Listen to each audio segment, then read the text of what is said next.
केन्दुझर जिला आनंदपुर वनखंड अधिकारी कार्यालय 70तम वन्यप्राणी सप्ताह पालन उद्यापन उत्सव अनुष्ठित हो मुख्य अतिथि भाव में आनंदपुर उपजिलापाल फल्गुनी माझी, आनंदपुर डीएफ अभय कुमार दलाई, एससीएफ केन्दुझर अशोक दास, एससीएफ आनंदपुर उमाकांत दास समेत विभिन्न वर्गर व्यक्तिविशेष माने जोग देइथिले। ए वन्यप्राणी सप्ताह अक्टोबर 2 तारिख ठारू अक्टोबर 8 तारिख पर्यंत चलिथिबा बेले आनंदपुर वनखंडर समस्त वनांचल व्यापक प्रसार निमंते एलईडी माध्यम प्रसारण करा जाउथबा बेले साधारण जनता माने सचेतनता माध्यम जंगली जीवजंतु सुरक्षा समेत जंगल को मध्य बचाई रखा शपथ नहीं। आज उक्त कार्यक्रम में जिला स्तर में परिवेश निमंते आनंदपुर परिवेशविद त्रिलोचन साहू, गोपाल कृष्ण नायक, ओम प्रकाश जेना को बिजू पट्टनायक पुरस्कार से सम्मानित करा बेले विश्व वन्यप्राणी सम्मेलन में 2 जन को पुरस्कार प्रदान करा बेले से सरस्वती शिशु मंदिर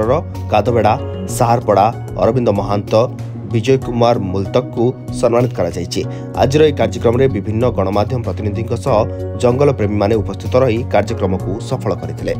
देखंतु प्रथमे तो मु निश्चित भाव साधुवाद जणेबी, धन्यवाद जणेबी ए डिपार्टमेंट को कि आज जो आज आरंभ होईछि जो सप्ताह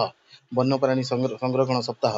सेठरे मु निज को शामिल करथिबारु एठी निश्चित भाव आज दिन रे मु एति कहिबी कि आगामी दिन को जदि हमें देखिबा ताहेले वन्यप्राणी संरक्षण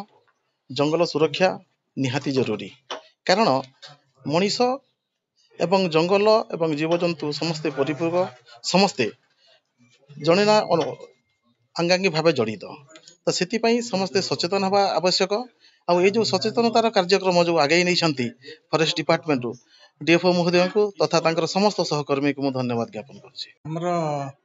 2 अक्टोबर रु 8 अक्टोबर एवं 70तम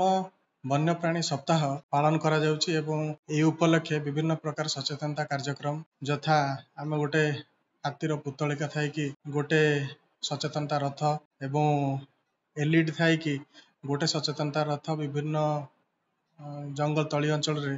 लोक मानक सचेतन करबा बुलाउछु एवं आज जिला स्तरीय वन्यप्राणी सप्ताह आमर एठी पालन करा जाउछि जो थिरे उपखंड स्तरीय 3 जन जो मैंने पुरस्कार पाइबे तांको पुरस्कृत करागला एवं बाकी जो काली आ गोटे दिन रहिला सेई